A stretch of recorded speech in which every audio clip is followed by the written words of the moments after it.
कैसे हैं आप लोग? आशा करती हूँ ठीक ही होंगे। आज हम लोग अलिफ लैला के आगे की कहानी पढ़ेंगे। सॉरी, मैं पढ़ूंगी, आप सुनेंगे। जहाँ तक मैंने कहानी सुन ली थी आप लोगों ने, उसके आज आगे करेंगे। आज हम देखेंगे मछुआरे की दास्तां। चलिए शुरू करते हैं। हजारों वर्ष पहले समुद्र के किनारे बसी हुई मछुआरों की बस्ती में एक मुसलमान मछिरा रहता था। वह बहुत गरीब था, लेकिन पांचों वक्त का नमाजी था। वह काम पर जाने से पहले अल्लाह को सजदा करना नहीं भूलता था। उसका एक और भी नियम था कि वह समुद्र में केवल 4 बार ही जाल फेंकता था। वह खुदा का नेक बंदा होने के बाद भी बड़ी कठिनाई से अपने परिवार के लिए रोजी रोटी कमा पाता था। कभी कभी तो जाल में मछलियां ना फंसने के कारण उसके परिवार को भूखे ही सोना पड़ता था। फिर भी वह इसका दोष अल्लाह को नहीं देता था।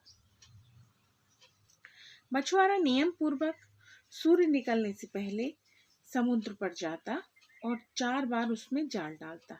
एक दिन वह पौ फटने से पहले ही समुद्र किनारे जा पहुंचा और अपना जाल डाल दिया। जब मछुआरे ने जाल अपनी ओर खींचा तो वह उसे बहुत भारी लगा। उसने सोचा कि आज जाल में जरूर कोई बड़ी मछली फंस गई है, तभी तो जाल इतना भारी हो गया है।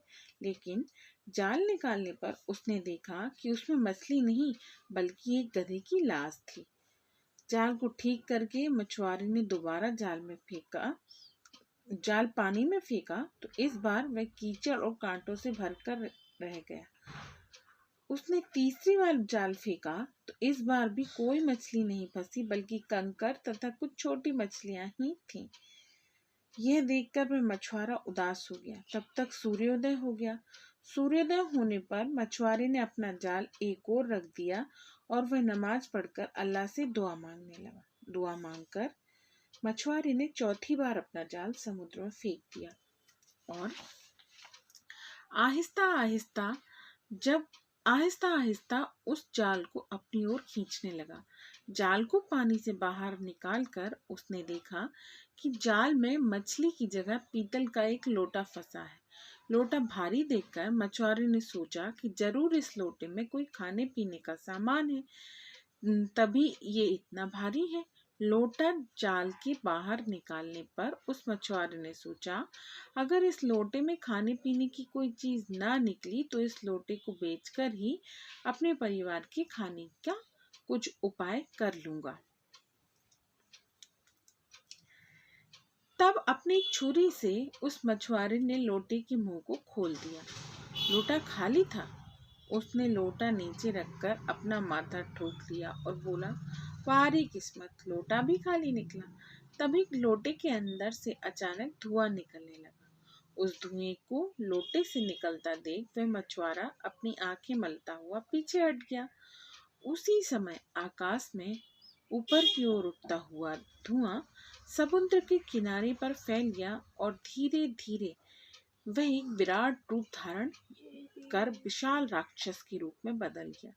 यह देखकर उस मछुआरे ने वहां से भाग जाना चाहा, पर उसके पैर नहीं उठे, जैसे किसी ने उसके पैरों को जकड़ लिया हो। तभी आसमान की ओर हाथ जोड़कर उस राक्षस ने प्रार्थना करते हुए कहा, या सुलेमान, मेरे गुनाहों को माफ कर। आइंदा तेरे हुक्म की नाफरमानी नहीं होगी। मैं तेरे सजदे में हूँ, मेरी दुआ कबूल कर और मुझे शक्ति दे कि मैं अपनी प्रतिज्ञा पूरी कर सकूं। उस राक्षस को अपने आप बुदबुदाते देख कर उस मछुआरे ने बड़ी लापरवाही वाले अंदाज में पूछा, खड़ी खड़ी तुम क्या सपने देख रहे हो दैत्यराज? क्या तुम्हें इतना भी नहीं पता कि सुलेमान को इस दुनिया से कूच किए हुए 1880 वर्ष बीत चुके हैं? फिर तुम्हें पता भी कैसे हो? तुम पढ़े लिखे भी तो नहीं हो। राक्षस बुद्धि वैसे ही है। खामोश।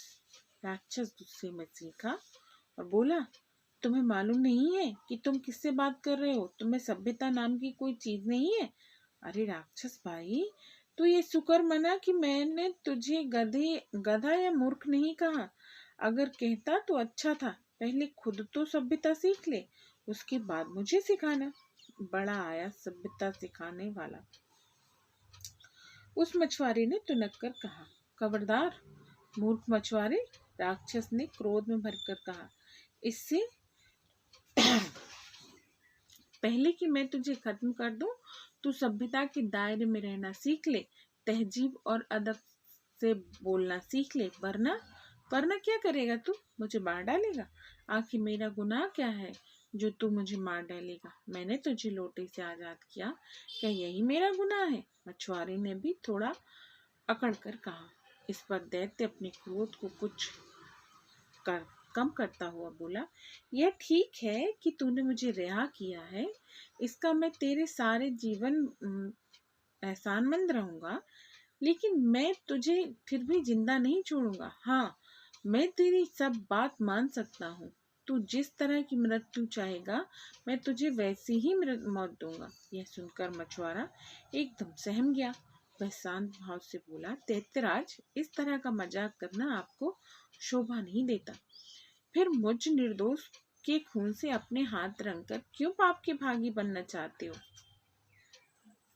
नहीं, राक्षस अपना सिर हिलाकर बोला, मैं तुझे हरगिज माफ नहीं कर सकता। मैं अपनी प्रतिज्ञा पूरी करूंगा, इसीलिए तू मरने के लिए तैयार हो जा। मैं तैयार हूँ या ना हूँ, तुम तो तब भी मुझे मारोगे। तब मछुआरे ने देखा कि दैत्य किसी प्रकार भी मारने को तैयार नहीं है, तो उसे एक युक्ति सूझी। उसने दैत्य को ऊपर से नीचे तक देखा और अचंभे में बोला, मैं मरने से पहले अपनी शंका का समाधान कर लेना चाहता हूँ कि आप जैसा विशालकाय दैत्य इस छोटे से लोटे में कैसे समा गया। आपका तो एक हाथ भी इस लोटे में नहीं आ सकता, और फिर आपका ये पहाड़ जैसा शरीर कैसे इस लोटे में आ गया? मुझे विश्वास नहीं होता। आप जरूर मुझे बहका रहे हैं या फिर डींगे हाँक रहे हैं। तब दैत्य ने उस मछुआरे को काफी विश्वास दिलाया, लेकिन मछुआरे ने उसकी एक नहीं मानी। इसीलिए वह कहने लगा, दैत्यराज, इस जंगल के स्वामी, मुझे आपकी बात पर तभी विश्वास आएगा जब आप अपना ये पहाड़ जैसा शरीर इस लोटे में बंद करके दिखा दें। तभी मैं आपकी शक्ति मानूंगा, वरना आप मुझे व्यर्थ ही डराने की कोशिश कर रहे हैं। भला मुझ जैसा छोटा प्राणी तो इस लोटे में समा नहीं सकता, फिर आप जैसा विशाल। लगता है तुम्हें लगता है तुम उस तरह नहीं मानोगे। मुझे यह करके तुझे दिखाना ही पड़ेगा। तो देख मैं किस तरह पूरा का पूरा लोटे में समा जाता हूँ। इतना कहकर वह दैत्य धीरे धीरे छोटा बन लोटे में समा गया और बोला, देख ले मछुआरे, मैं पूरे का पूरा इस लोटे में समा गया। अब तो तुझे विश्वास हो गया ना? सच, आप तो सचमुच समा गए। यह करिश्मा देख लो दैत्यराज, दिखा, दैत्य ने लोटे के अंदर से कहा। तभी मौका पाकर उस मछुआरे ने लोटे का मुंह बंद कर दिया और गर्व से बोला, कहो दोस्त, ये कैसी रही?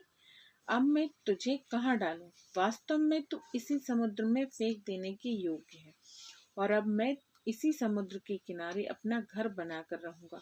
यदि कोई भूला भटका मुसाफिर भी इधर से आ निकला तो मैं उसे कहूंगा कि इस समुद्र में एक राक्षस रहता है। अपने आप को लोटे के अंदर फिर से कैद पाकर वह राक्षस अपनी मूर्खता पर झुंझलाया और फिर दुखी होकर उस मछुआरे से बोला, मित्र, मैं तो तुमसे मजाक कर रहा था और तुमने सच मान लिया। अरे दुष्ट राक्षस, मछुआरे ने कठोर स्वर में कहा, तू तो बाहर ही